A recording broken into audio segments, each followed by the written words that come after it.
I was a palate refined to the edge of a blade. Now I taste nothing, and I find I do not miss it. What is a man whose entire worth was sensation, when sensation has gone? My name is Casivander Prohl, Secundus Tasta to High Lord Militant Executor, Brenevar Osthaal of the Senatorum Imperialis, Keeper of the Orbital Throne of Macragian Exile, Lord of 7 Subsectors, Receiver of the Emperor's Infinite Grace. I held that title for 11 years, 3 months, and 17 days. I know the precise figure because I recorded it. I recorded everything. That was the discipline. That was the art. I will tell you what I found beneath the palace. I will tell you what I found beneath myself. I am no longer certain which discovery was the more damning. There is a craft to surviving poison that no scholar teaches, and no administratum scroll codifies. It lives in the body. It is written in scar tissue along the soft palate, in the micro-tremors of hands long accustomed to minute quantities of aconolite and corpse dust, and the refined alkaloids that wealthy men deploy against one another in long, elegant dining rooms where the chandeliers burn green. You develop it over years of controlled exposure, of measured doses administered in monitored conditions, of cataloguing your own symptoms with the same detachment a mechanicus adept applies to a circuit board. You become, in time, the poison's intimate, its confidant, the one it visits without consequence because you have made yourself its home. I was very good at it. Before my appointment to Osthaal's household, I had served in 3 noble courts across Scintilla's tertiary hive spires, survived the politically catastrophic dinner season of 775, M41, during which 11 tasters and 4 lords died in an 18-day window, and successfully identified the presence of slow-acting Preolix essence in a Cypramundian vintage that had passed through 6 other tasters without detection. Preolix is tasteless. It has no color. It has no scent. It mimics the molecular signature of certain beneficial compounds found in aged amasec. I found it by the texture of the aftertaste, a faint crystalline drag along the rear molar line, a ghost of a thing, something a man of ordinary training would have dismissed as barrel sediment. I brought it forward in my notes, cross-referenced it against my personal toxicological archive of 9,000 individually catalogued compounds, confirmed my hypothesis through controlled self-administration at 0.02 milligrams, and presented Lord Haverack soon with a signed declaration that his Scrivener adjutant was attempting to kill him. The Scrivener adjutant was executed within the hour. Soon gave me a sapphire pin shaped like a ship's prow. I wore it on my collar for years. That was mastery. I understood it as mastery then, and I understand it still, even now from this great remove, this distance that has opened between the man who wore the pin and whatever records this testimony. Mastery is the correct word. I was not merely competent. I was an instrument of extraordinary precision, and I knew it, and the knowing was a kind of sustaining warmth that I did not recognize as warmth until the warmth was gone. My days, under Osthaal's roof, were ordered around a liturgy of taste. Dawn brought the morning calibrations, 17 baseline compounds administered in ascending concentration to reset the palate's sensitivity indices following the night's metabolic processes. Breakfast was a formal exercise. Every component of the High Lord's meal arrived to me first on a counterpart plate, portioned identically, and I consumed each element in sequence, according to a protocol I had refined across a decade into something approaching ceremony. The poached grox kidney in reduction, first the surface coat for volatile compounds, then the interior for embedded slow releases, then the sauce for carrier mediums. The morning cafe substitute, graded across 3 temperatures for compound stability variants. The pressed grain, which was in truth manufactured protein enriched with the vitamins demanded by a man of Osthaal's age and mass, assessed for mechanical adulteration as well as chemical. I recorded all of it. Time of ingestion, quantity, preliminary organoleptic assessment, cross-reference against known compound profiles, preliminary clearance, final clearance. Each entry was timed to the second. Each notation was precise. The archive I maintained on those years of service runs to approximately 900,000 individual records, a library of sensory data so dense and personal that I sometimes think it is the truest autobiography I could write. Not the events of my life, but the chemical texture of every swallow I took in service to a man who would not have known my face outside of formal attendance. It was at dinner on the 143rd day of the new imperial year, the feast of the Ascension Secondaris, that I encountered what I shall call the vintage. It was presented as a Thalassian reserve, allegedly 1800 standard years in age, recovered from a sunken commercial transport in the silted delta of Thalassia Primes. Second river system, authenticated by 3 separate administrative archivists, whose stamps were embossed on the accompanying documentation in a satisfying progression of wax. It arrived at my assessment station in a glass of proper volume, temperature correct at 16 degrees Celsius, and I lifted it and put my nose to it and held it there. It smelled of iron. Not the oxidized iron of poor barrel sealing or contaminated glass. Not the iron of blood, which has a different harmonic, a warmer register. This was cold iron, structural iron, the iron of old, deep places that receive no light. The taste confirmed it. Beneath the tannins and the expected age notes was something mineral and low and extraordinarily faint, so faint that I nearly attributed it to the terroir of the vintage's claimed origin, which was a volcanic adjacent growing region with documented mineral-heavy soils, nearly. But the mineral signature did not match the profile. Thalassian terroir runs towards sulfurous notes with a secondary calcium register. This was different. This was iron, and beneath the iron, if I pressed the very back of the tongue against the soft palate in the specific manner I had developed for elusive compound identification, there was something else, something I could not name, something that had no entry in 900,000 records. I cleared the glass. I wrote in my log, assessment incomplete, compound unidentified, classification suspended, clearance withheld pending analysis. I submitted the report. The High Lord's dining staff returned 20 minutes later with Osthaal's personal seneschal, who informed me with the kind of velvet-wrapped menace that high-ranking household servants develop over decades of proximity to power, that the High Lord would be drinking the vintage this evening, that the authentication was unimpeachable, that perhaps I was detecting barrel residue from the transport vessel in which the wine had been recovered, and that my clearance should be reconsidered in light of the administrative effort that had gone into procuring the evening's entertainment. I looked at the seneschal. His name was Dovachin. He had 7 service decorations on his lapel and eyes that gave nothing. I resampled the glass. I spent 40 minutes on a detailed second assessment. The compound was still there. The compound still had no name, but it was present at a concentration of approximately 0.003 milligrams per liter, which is below the therapeutic threshold for virtually every known toxin in my archive. It would not kill the High Lord. It would not even inconvenience him. On that basis, and on the basis that I had no identification to support a continued refusal, I wrote, classification revised to probable terroir variant, clearance conditional. The High Lord drank his wine. He complimented it extensively.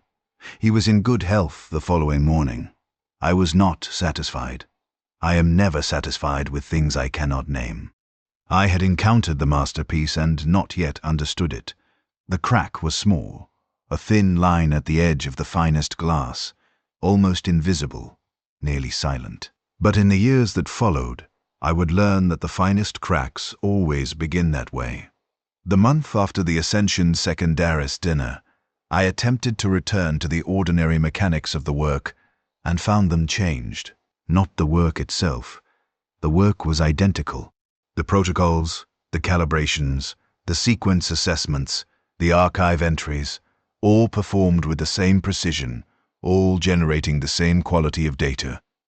It was the interior of the work that had altered. The texture of it from the inside, I noticed it first with the morning calibrations.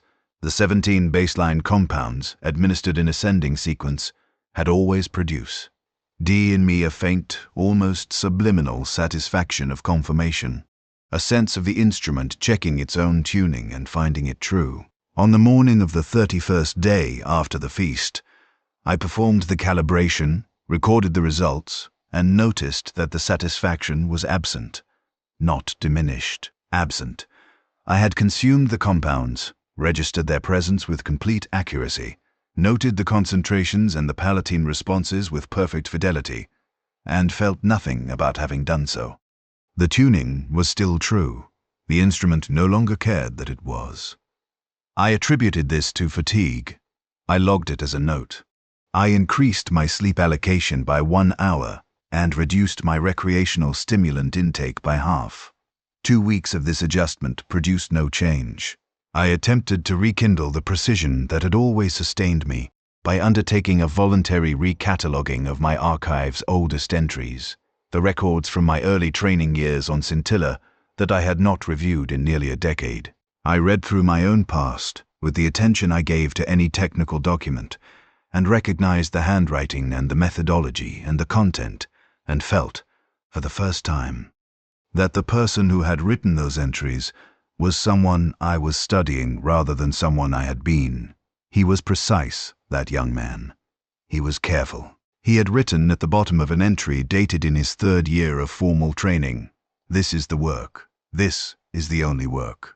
To stand between the powerful and death, to make of my own body a shield, to carry the poison so that something of worth continues.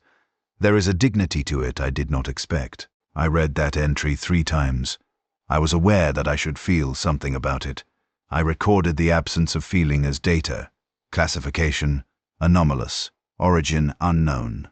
It was in this period that I became aware of Dovichin watching me, not openly. Dovichin did nothing openly. But I had spent 11 years in Osthaal's household, and I had learned to read the behavioral signatures of men who were monitoring without appearing to monitor. Dovichin was present at the edges of situations he had no functional reason to be near. Twice in a single week, I observed him outside the taster's preparation suite, and on both occasions, he offered an administrative rationale that I documented and subsequently verified as technically accurate but operationally unnecessary. He could have sent a subordinate. He came himself. I did not know what he was watching for. I filed the observations and continued my work. The vintage appeared again at a private dinner for 3 members of the Senatorum on the 44th day. A different label this time, from a different claimed origin, a Necromundian deep bottling house whose documentation I had not seen before. But when I assessed it, the compound was present. Same concentration range, same iron and something else signature, same namelessness in my archive. I cleared it again. The compound was below therapeutic thresholds for any known agent. On paper, it presented no risk. On paper, my refusal to clear it would constitute professional negligence, given the absence of a specific toxicological identification. I had no mechanism to act on a feeling. Tasters cannot operate on feeling. Feeling is the enemy of the art. I began assembling a separate log for the vintage occurrences. I recorded each instance of presentation, each sensory assessment, each concentration measurement, each label and claimed provenance. By the end of the 3rd month, I had 7 entries. By the end of the 6th, 19. The vintage was appearing at every formal dinner. Every formal dinner. I went one evening to find my colleague Strethes, who served as primus taster above me, the first of the household's taste-in, G staff, and the man who assessed any dish before I received it. Strethes had been in Osthaal's service for 22 years. He was a methodical, quiet man who had survived 3 assassination attempts, including one in which a contact toxin on a fork handle had put him in the Medicaid ward for 9 days. I respected him without warmth, which was the register available to me for most human relationships, and he responded in kind. I showed him my log. I explained the compound. I described the signature. He looked at the pages for a long time. Then he said, yes. He had noted it also. In his own files, going back considerably further than mine, more than 2 years. He had attempted to identify it independently. He had submitted it to the household's tertiary Medicaid for spectrometric analysis. The Medicae had returned a report indicating no anomalous compounds detected, which was a technical impossibility given the readings I had taken with my own instruments, and which Strethus had noted as such in his files, and subsequently declined to pursue. Declined, I asked. Strethus looked at me with the expression of a man who had decided something a long time ago, and was not revisiting the decision. Then he said, "The work is the work. We are not investigators. We are tasters. Our function is presence and detection and clearance. We have detected. We have found the compound to be non-lethal. We clear. Everything else is above our station." I walked back to my suite. I sat at my recording desk. I wrote in my personal log, "I am changing. Something essential is leaving me." Whether it is the willingness to accept what Strethus has accepted, or whether it is something older and less definable, I do not yet know. I am beginning to suspect the answer is both. Methodology. The investigation of an unknown compound requires working backward from its effects, or in the absence of observer. BLEFX, from its chemical structure, or in the absence of chemical identification, from the context of its delivery. I had no chemical identification. I had context. I began with context. The vintage appeared exclusively in beverages served at formal dinners to Osthaal and his senior guests. It did not appear in casual service. It did not appear in food. It appeared only in the wine, and only in wines of significant claimed antiquity, the kind of wines that arrived with documentation and ceremony, that were opened with theatre, that no one would refuse without social cost. Someone was putting the compound into wines that were selection positive, wines chosen for prestige, for theatre, for the meaning attached to drinking something very old and very rare. I began reviewing the provenance documentation for every vintage positive bottle. I pulled the records from household supply logs, cross-referenced against administrative and customs declarations, and traced supply chains backward through 6 months of records. The wines came from 3 different suppliers. 2 were genuine brokers with established histories and verified warehouses that I could cross-reference against trade directories. The third was a name, House Ocean Reclamation, with an address in a district of the Outer Palace Administratum Ring that I had never had occasion to visit. I visited it. House Ocean Reclamation occupied a suite of offices on the 47th sublevel of the Osthaal Palace Annex, a level I had access to as a senior household staff member, but had never had reason to enter. It smelled of cold processing and old water.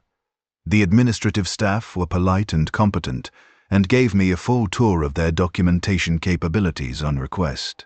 They explained, a specialist reclamation house dealing in recovered vintage and aged beverage products, operating under an administrator. A tomb charter issued 400 years prior, focused specifically on sub-level archaeological recovery. Products recovered from the palace's lower strata, from abandoned storage vaults, from sealed cisterns, from the deep maintenance levels, where centuries of prior occupation had left layers of material goods buried under later construction. Sub-level archaeological recovery. From the palace's lower strata. I asked what was in the lower strata. The staff member, a thin young man with the careful bureaucratic affect of someone who had given this explanation many times, explained that the palace complex had been constructed across a period of 11,000 years, and contained within its foundations the compressed residue of every prior iteration of the structure. Administrative levels that had been sealed and built over, residential tiers that had been repurposed and then abandoned, service corridors connecting facilities that no longer existed to other facilities that no longer existed, and in those abandoned spaces, the material detritus of 11,000 years of imperial habitation, including, apparently, wine. Including wine. Yes, I asked, with my voice entirely level, how far down the sublevels went. He told me, records maintained by the administratum tracked to sublevel 93. Below that, surveys had been attempted 3 times, and twice abandoned. The third survey, commissioned 200 years ago, had reached sub-level 117 before its team had ceased communications and not returned. I thanked him for his time. I walked back to my suite. I sat down. I opened my research archive and began searching for every document I could access regarding the palace sublevels. What I found was sparse and inconsistent, which is its own kind of data. Sparse and inconsistent records in administrative archives usually indicate either rout, in neglect, or deliberate truncation. For the first 50 sublevels, I found standard survey data, maintenance logs, infrastructure assessments. Below 50, the records thinned. Below 70, they became fragmentary. Below 80, they became almost entirely referenced, but unattached, citations to documents that did not resolve, file names that returned no retrievable content. There was one exception. A Medicaid report, filed under a reference number that led me through 4 cross-referencing steps before I reached it, generated approximately 150 years ago by a Dr. Horrentus Palak, identified as sub-level Medicaid Officer Grade 3, addressed to an administrative superior whose name was redacted. The report described a survey of nutritional processing infrastructure in the palace's deep sublevels, specifically the automated systems responsible for producing the nutrient slurry supplements that were distributed through the palace's staff feeding infrastructure. The paste supplements, served in commissaries across the lower administrative tiers, the enriched ration blocks issued to maintenance staff, the processed nutritional material that went into dozens of prepared dishes served across the palace complex. The nutrient slurry infrastructure had been operational for approximately 3,000 years. It was largely automated. It required minimal human oversight. It processed organic material from a variety of input sources and produced from that material a standardized nutritional output that met Imperial Commissariat specifications for protein, caloric density, vitamins, and mineral content. Dr. Palak had noted, in language that was careful and clinical and entirely insufficient to what he was describing, that the input sources for the processing infrastructure in the lowest operational levels included material originating from the sublevels bell, AU 80. He had noted, further, that he had conducted a spectrometric analysis of the processed output and found it to contain a range of organic compounds consistent with human tissue origin. He had classified this as potentially anomalous given the claimed input specifications for the system, which described only acceptable non-human organic substrates. He had requested guidance from his superior regarding the appropriate regulatory response. The report ended there. There was no follow-up documentation. There was no response from the superior. The reference chain ended. I sat with this for a very long time. I was a scientist of ingestion. I had spent my professional life learning what the human body contains and what it does not contain, what belongs in a substance and what has been introduced from outside. The cold iron I had tasted in the vintage, the mineral depth that sat beneath the terroir, the compound I had failed to name against 900,000 records because it was not a toxin and was not a contaminant in any conventional sense. I understood now that I had failed to name it because I had never, in all my years and all my archive, encountered it as a compound to be identified. It was not introduced, it was not added, it was residual. It was the chemical echo of human origin, present in the wine because the wine had been processed through or aged in, or contaminated by something that had once been human, something that lived and died in the sublevels, and entered the reclamation chain through the deep processing infrastructure, and came back up through House Ossian's carefully documented archaeological recovery operation, and arrived in beautiful old bottles with authentic-looking provenance stamps in the hands of a seneschal who watched me with patient, careful eyes. I pulled the nutrient slurry distribution records, cross-referencing sublevel P. Processing output against palace supply chains was theoretically impossible due to administrative classification of the deep infrastructure, but I was thorough, and I had 11 years of access to household records, and I am, whatever else I have become, extraordinarily persistent. It took me 9 days to trace the supply chain from input to output. It took me another 4 days to confirm what I suspected and would have preferred not to confirm. The nutrient slurry was everywhere. It was in the commissary paste. It was in the ration blocks. It was in the prepared dishes served in the lower administrative tiers. And in a refined, highly processed form, at extremely low concentration, it had been finding its way for at least 200 years into the wine assessed and consumed by the High Lord and his guests. Not as a toxin, not as an assassination vector, as a supplement, as a nutritional additive, as something someone, long ago or recently or continuously, had decided the High Lord should consume in precisely measured quantities for purposes that were either medical or sacramental, or entirely beyond any category I possessed. I reviewed everything I knew about long-term low-dose exposure to compounds of human origin. I reviewed what the Ecclesiastes said, which was nothing useful, and what forbidden texts said, which I had access to precisely because a taster's work sometimes requires consulting materials that are not openly available. I found references in 3 separate restricted Medicaid texts to a documented phenomenon. Long-term controlled exposure to processed human origin biological material could, under specific conditions, produce measurable psychological effects. The mechanism was poorly understood. The documented cases were few. The outcomes varied, but one outcome was consistent across all documented cases: gradual dissolution of the capacity for emotional response, progressive attenuation of sensory-emotional integration. The mechanical functions preserved.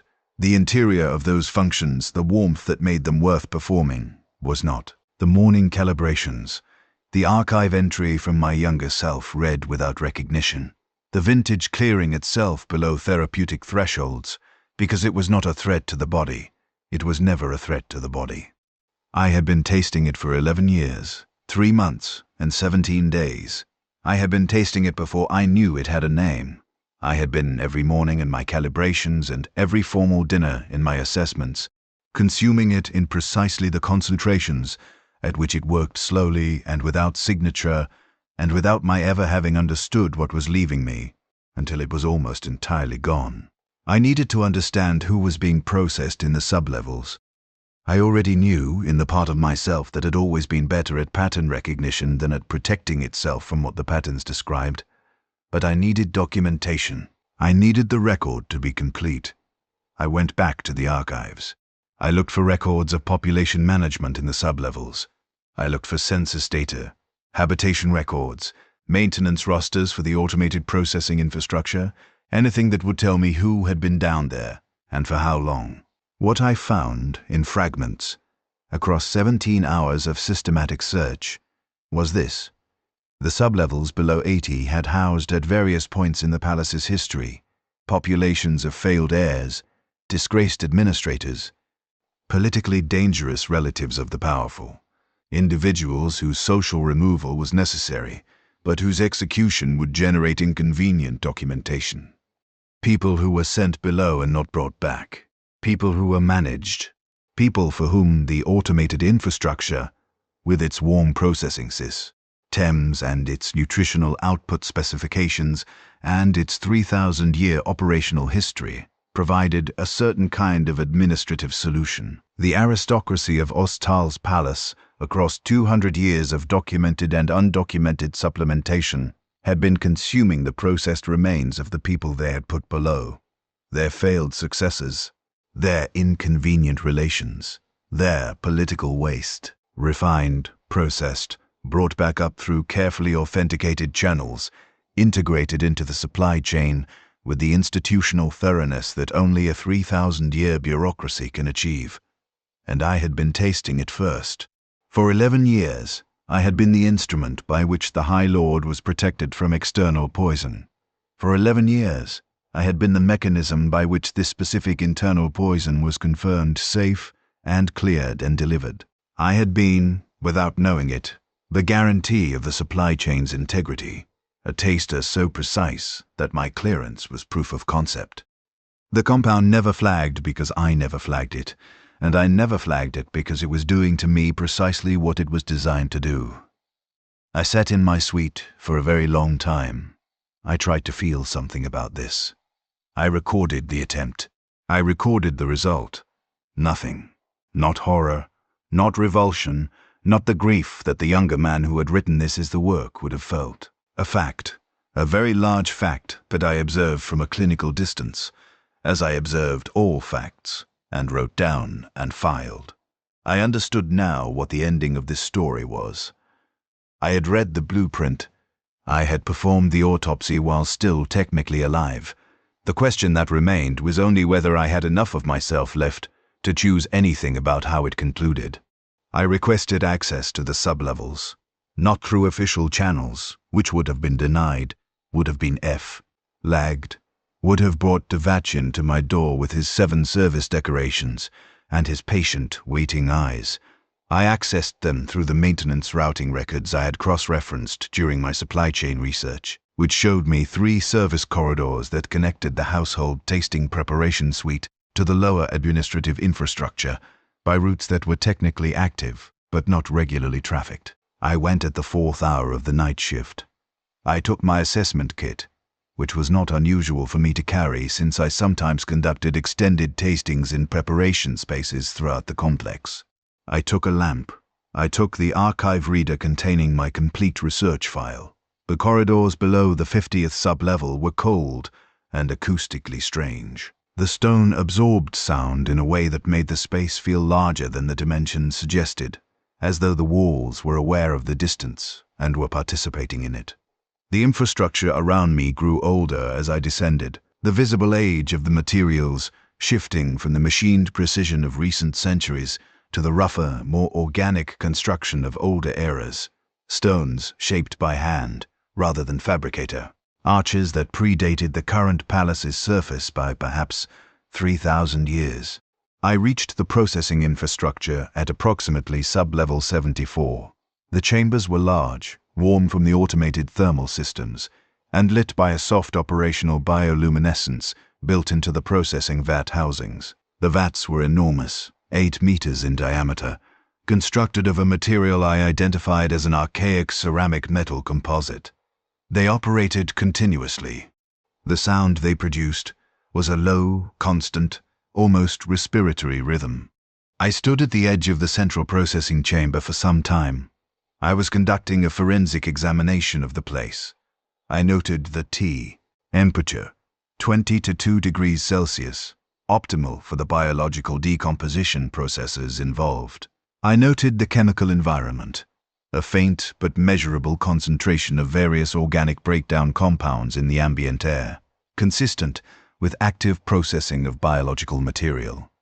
I noted the input staging areas, which were sealed chambers at the far end of the room, accessible through a series of pressure-equalized doors, and which contained behind their ceiling quantities of material that I did not open the doors to inspect.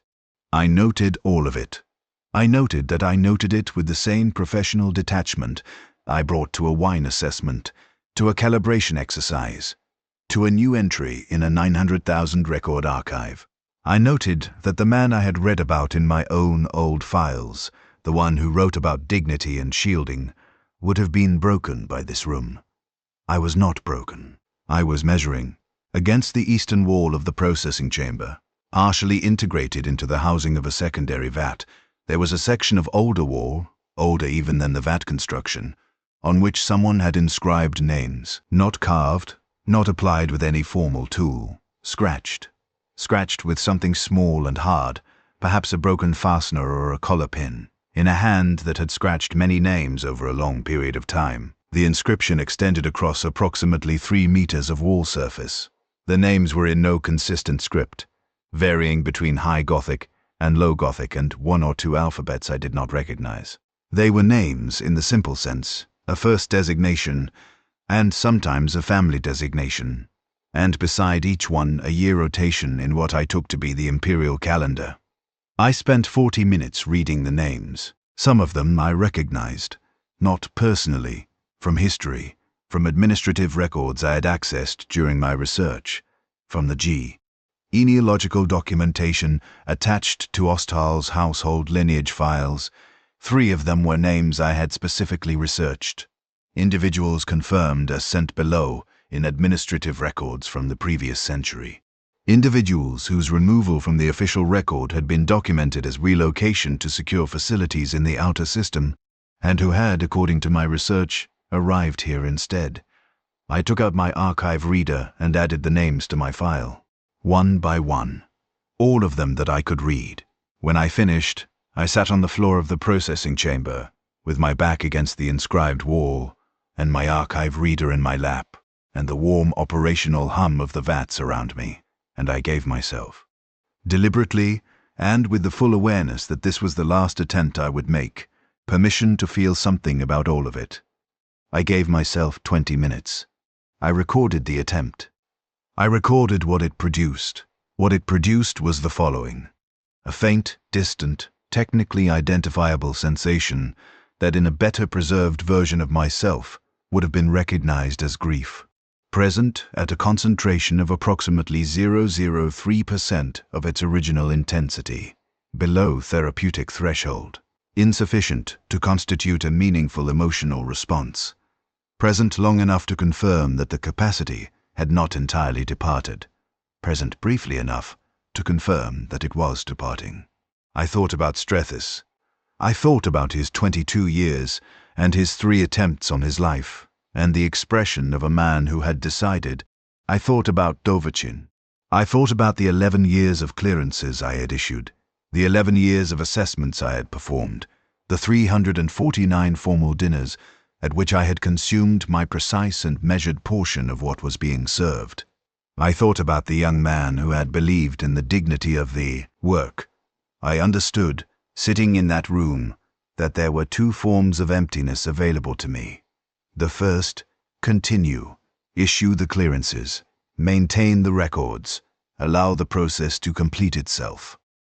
Become the instrument entirely and nothing else, functional and hollow, preserved in professional purpose the way the vats preserved their inputs, the way the wine preserved its terrible additives. The second, refuse, cease. Take the research file to someone with the authority to act on it. Present the evidence. Perform one final time the function of the taster. Stand between the powerful and something that was harming them, and name it, and insist on the clearance's withdrawal. Both were empty. Both were forms of absence. In one, I disappeared into function. In the other, I disappeared into consequence, and consequence at this level, in this house, took predictable forms. I understood that the man who had written this is the work would have chosen the second without deliberation. I also understood that the man who had written this is the work was not the one who had to make this choice. I looked at the names on the wall. I looked at them for a long time. Then I added one more. This is Casivander Prohl, Secundus Taster, service record, 11 years, 3 months, and 17 days. I am recording this testimony to the archive reader and sealing the file under the encryption protocol I use for sensitive compound assessments. If this file is recovered, it contains complete documentation of the supply chain, the processing infrastructure, the provenance chain through House Ocean Reclamation, and the 153 names I was able to read on the eastern wall of the primary processing chamber at sublevel 74. I am making this record because I have determined that making it is the correct procedural action. I have analyzed the available options, and I have identified that this record represents the only complete documentation of what I found, and that complete documentation is, by the standards of my training and my profession, the appropriate and necessary response to an anomalous finding. I want to be precise about what I am not. I am not making this record because I am afraid of what will happen if I do not. Fear is not currently accessible to me in the quantities that would make it a motivating factor. I am not making it out of loyalty to the Emperor or the Imperium or any principle of justice that I could articulate with conviction. Those registers are attenuated below operational levels. I am making it because I was trained to be thorough, and thoroughness, it appears, is the last thing in me that the consumption has not reached. Perhaps because thoroughness was the deepest thing in me.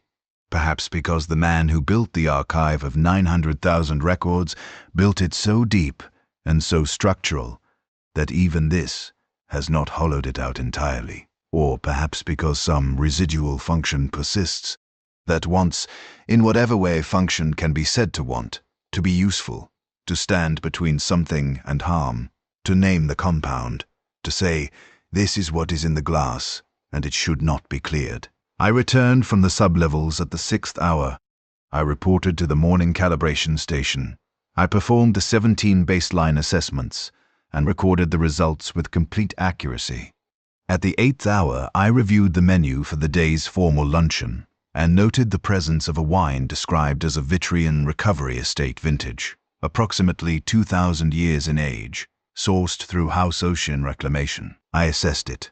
The compound was present, cold iron, and beneath the iron the something else that I have spent months failing to name, that I am naming now, that I have named in this record so that whoever reads it will know what they are tasting.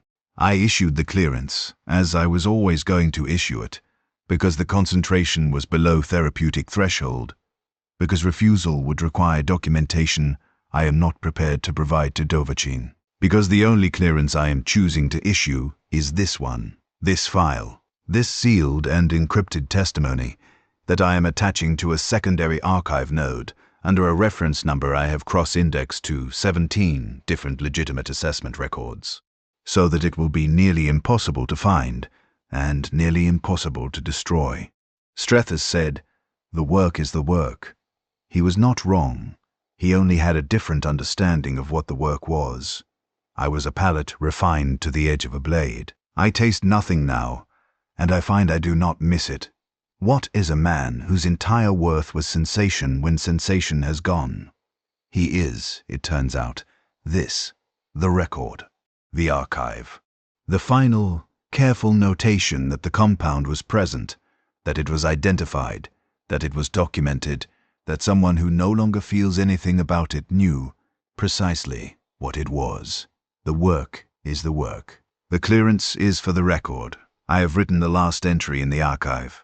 File, Prohl, C. Archive Ref, PAL 7741, Taster, Secondary, Encryption, Sigma 9, Status, Sealed, Cross-Index, 19 reference chains, Recovery probability, low, Destruction probability, lower, Testimony duration, complete. The compound has no name in any archive I have consulted. I have given it one. I have called it inheritance. It tastes of iron and old places, and everything that was sent below so that something above could continue. It has been in every glass I was given to clear. I cleared them all.